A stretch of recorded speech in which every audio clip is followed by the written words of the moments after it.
बहुत सारे लोगों का प्रश्न था जो व्हाट्सएप पे उन्होंने लिख के भेजा हुआ था कि जो है नवरात्रि और तंत्र का आपस में क्या संबंध है। तो देखिए, नवरात्रि और तंत्र का आपस में बहुत ही गहरा संबंध है, क्योंकि शक्ति साधना का ये सबसे महत्वपूर्ण जो गुप्त नवरात्रि है और जो व्यक्त नवरात्रि है, उसमें व्यक्त नवरात्रि है तो दोनों होती हैं, एक जो शारदीय नवरात्रि, एक चैत्र नवरात्रि।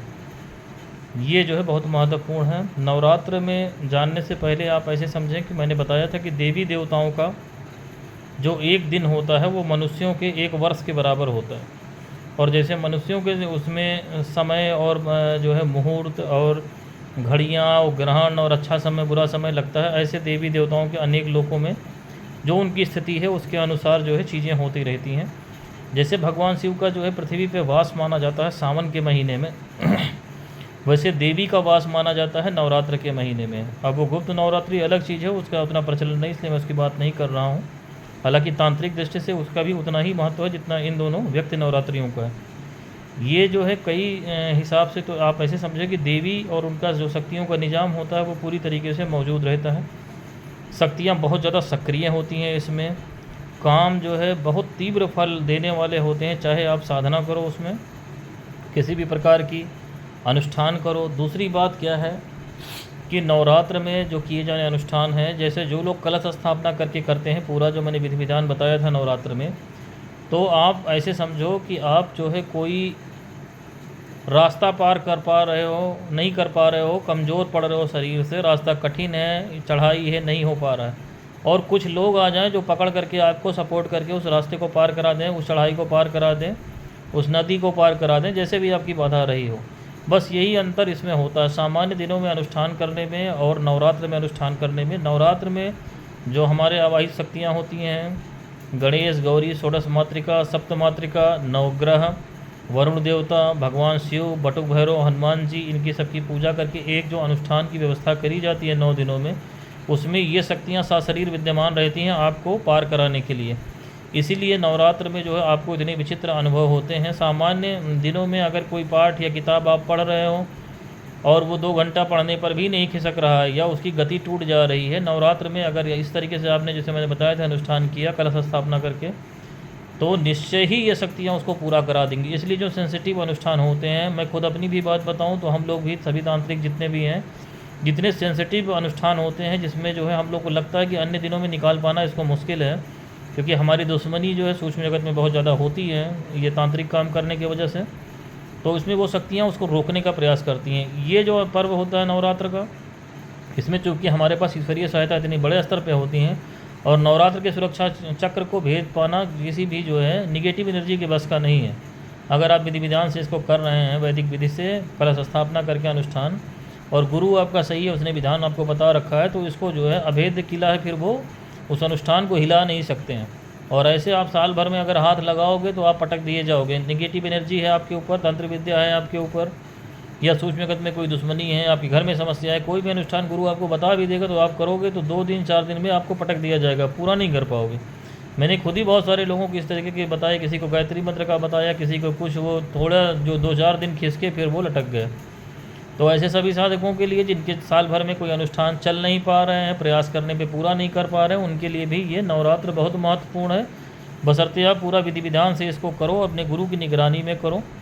अब इसमें 2 तरीके से जो है काम होता है। एक तो जो तांत्रिक वर्ग हैं, करनी धरनी वाले, जो उल्टे सीधे काम करने वाले हैं, उनके भी काम बहुत तेज़ होते हैं नवरात्र में, क्योंकि शक्तियों का वेग बहुत तगड़ा होता है, कम समय में सिद्धि होती है और कम भोग में ही वो काम करते हैं। उनका जो है स्वाभाविक वेग बहुत तगड़ा होता है, इसलिए इसमें शमशानी क्रियाएं और जितना भी हिंदू मुस्लिम है सब, भूत प्रेत जिन जिन्नात जितने भी चीज़ें हैं, सब बहुत ज़्यादा सक्रिय होती हैं। तो इसलिए इसमें बचने की भी ज़रूरत होती है। कोई भी तांत्रिक कर्म जो सामान्य दिनों में अधिक पैसा या समय ले रहा हो, वो इस समय बहुत आसानी से हो जाएगा। इसलिए आप चौराहों पे देखोगे उतारे की भरमार लगी रहती है।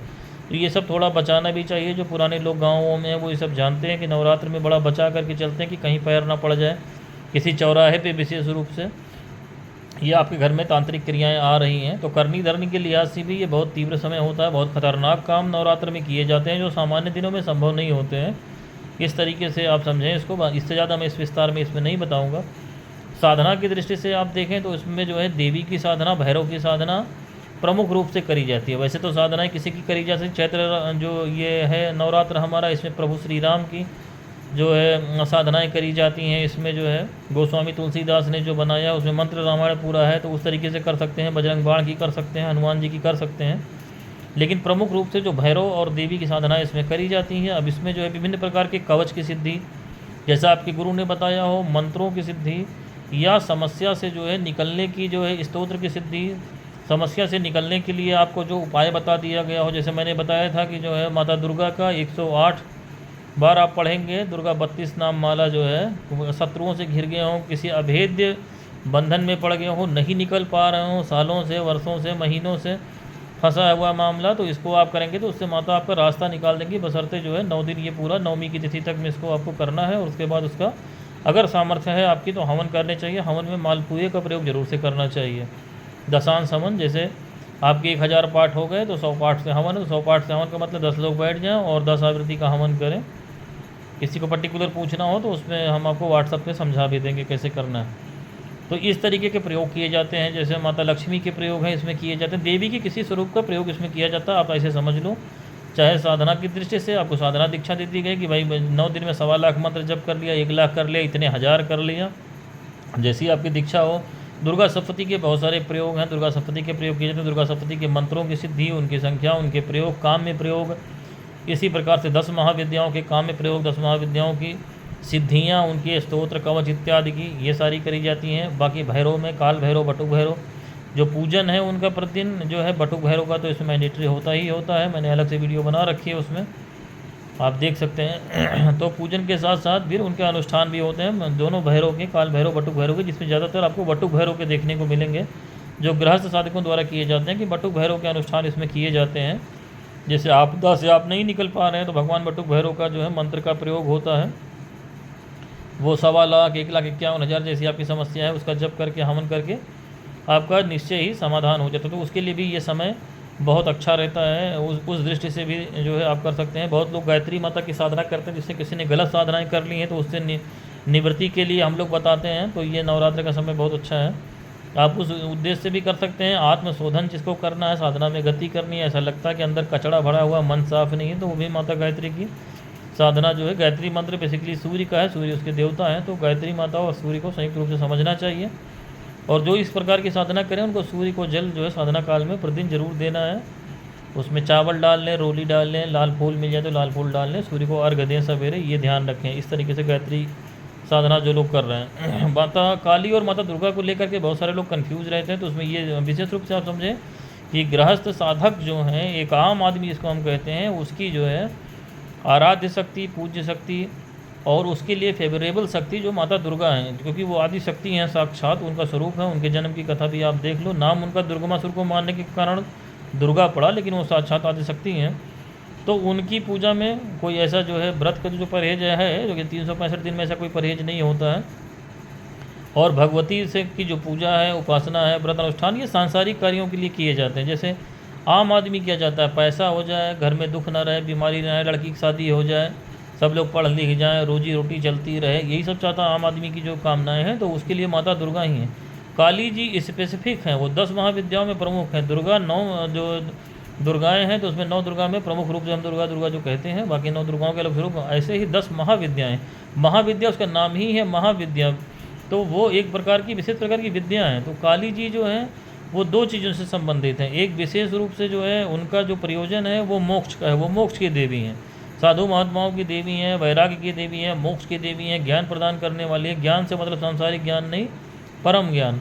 और दूसरा जो है उनका प्रयोग जो है तांत्रिक दृष्टि से है, कि निगेटिव एनर्जी से है, करनी धरनी से है। तो इस उद्देश्य से काली जी हैं कि आप किसी के ऊपर करनी धरनी वाली विद्या काली जी किसी की रखी है तो वो आप उस उद्देश्य से करो कि आपको तांत्रिक बनना है, या किसी के इलाज के हवाले से है कि जटिल से जटिल समस्या नहीं सुलझ रही है, भीषण प्रेत है, दुनिया भर के बवाल है, नहीं सुलझ रहे हैं, तो महाकाल और माता काली का मैंने बताया संयुक्त प्रयोग करके, या जैसे जिसकी सिद्धि हो, जैसे जिसने साधना करी हो उस तरीके से करते हैं। इस समय भगवान महाकाल की भी साधना होती है इस समय, क्योंकि भैरव क्रम में उनको मानते हैं, महाभैरव उनको कहा जाता है, तो उनकी भी साधना करी जाती है। तो ये दुर्गा और काली में भी डिफरेंस लोग समझ लें कि गृहस्थों को जो है दुर्गा जी की करनी चाहिए। काली जी बंगाल में लोग कंफ्यूज हो जाते हैं, तो बंगाल का क्षेत्र उनका है, बंगाल वो क्षेत्र है, कलकत्ता वो क्षेत्र है जिसको काली की नगरी कहते हैं। जैसे शिव को कहते हैं कि काशी शिव की नगरी, तो ऐसे कलकत्ता काली की नगरी है। वो उनका जो है स्थान है, वो सशरीर वहाँ विद्यमान है। काली घाट कलकत्ता जो मंदिर है इसीलिए कहा जाता है कि माता वहाँ विद्यमान है, तो इसलिए वहाँ के लोगों की तो वो कुल देवी हुई, तो वहाँ तो उनको करना है। जैसे कि काली घाट कलकत्ता में आप देखो ना, पूजा जो होती है दोपहर में,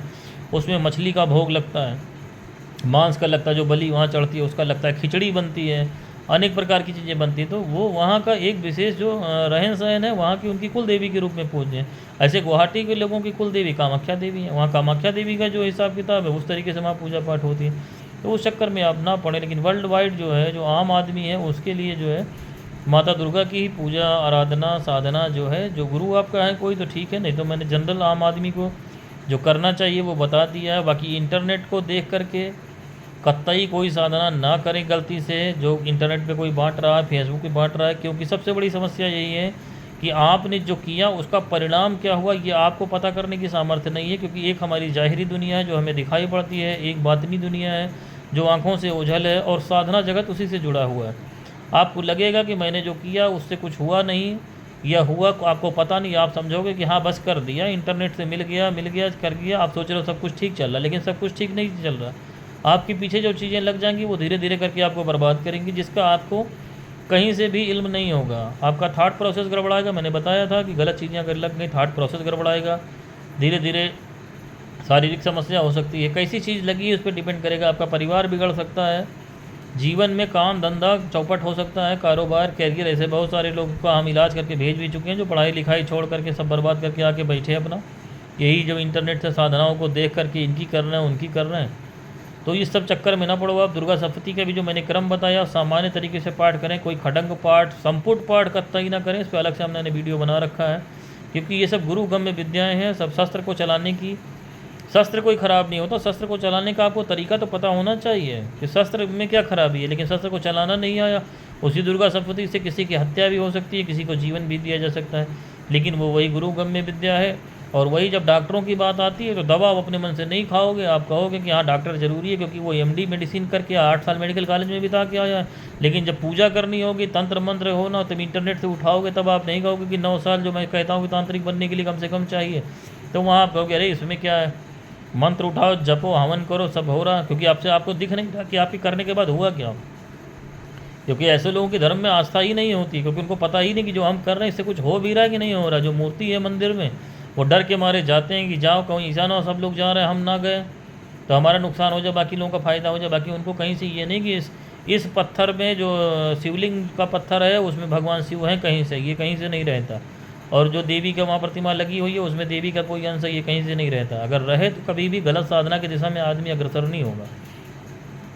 लेकिन ये चीज़ है, अब समझा कोई सकता है, कोई ज़बरदस्ती तो कराएगा नहीं, क्योंकि जो है जिसके ऊपर पहले से आसेबें लगी, आत्माएं लगी हुई हैं, या उसका स्वभाव है भटकने का, स्वभाव से ही दुष्ट है कि स्वभाव उसको भटकना ही भटकना, तो उसको मैं पिछले जन्म के कर्म, सबसे बड़ी बात जिसके प्रारब्ध में है पिछले जन्म के कि इसको फंसना है, तो उसको मैं कहाँ से बचा लूँगा, कोई कहाँ से बचा लूँ, उसका तो उसको भुगतना ही भुगतना, चाहे वो गलत साधना करके पागल हो जाए, चाहे अपना जीवन बर्बाद कर ले, तो हम लोग क्या कर लेंगे उसमें। तो ये तो एक पब्लिक प्लेटफॉर्म है, इसलिए जानकारी के लिए आपको बता दिया जा रहा है कि इस तरीके की कोई गलती ना करें। उपासना अलग चीज़ है, उपासना और साधना में आपको वीडियो बना के पहले बताया भी था। उपासना क्रम में करें, किसी प्रकार का बलि और तामसिक भोग और ये सब पूजा तो गलती से भी अपने घर में कतई ना करें। बहुत लोग घर में ही शराब चढ़ाने लग जाते हैं और तामसिक क्रिया, ये सब गलती ना करें पूरी तरीके से। ये विशिष्ट जो साधक होते हैं उनको तंत्र में शिक्षा होती है, वो ये सब कर सकते हैं, तो ये सब बवाल में ना पड़े।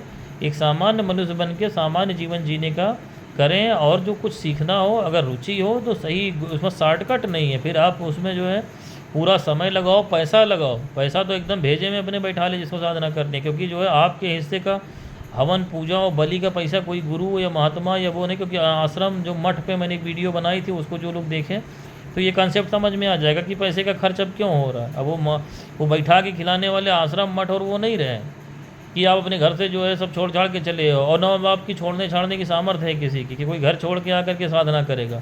लोग अपने घरों में बने रहना चाहते हैं, सब कुछ एंजॉय करना चाहते हैं और साधना भी करना चाहते हैं, तो उसका वही समाधान है कि अपने साधना का खर्चा आपको उठाना पड़ेगा। उसमें कोई गुरु आपसे मांगने वाला नहीं है, आपको अपना जो साधना खर्चा उठाइए और साधना करिए और सही गुरु की तलाश करिए। शॉर्टकट हड़बड़ी में कि नहीं दीक्षा बांटी जा रही, फेसबुक से ले लिया, इंटरनेट से ले लिया, इंस्टाग्राम से ले लिया, नहीं। जैसे मेडिकल एजुकेशन है वैसे ही ये है। तो जो लोग इन चीज़ों का ध्यान रखेंगे वो फंसेंगे नहीं। मैं समझता हूँ इतनी जानकारी आपके लिए पर्याप्त है, बाकी अगले वीडियो में बात होगी। हरिओम।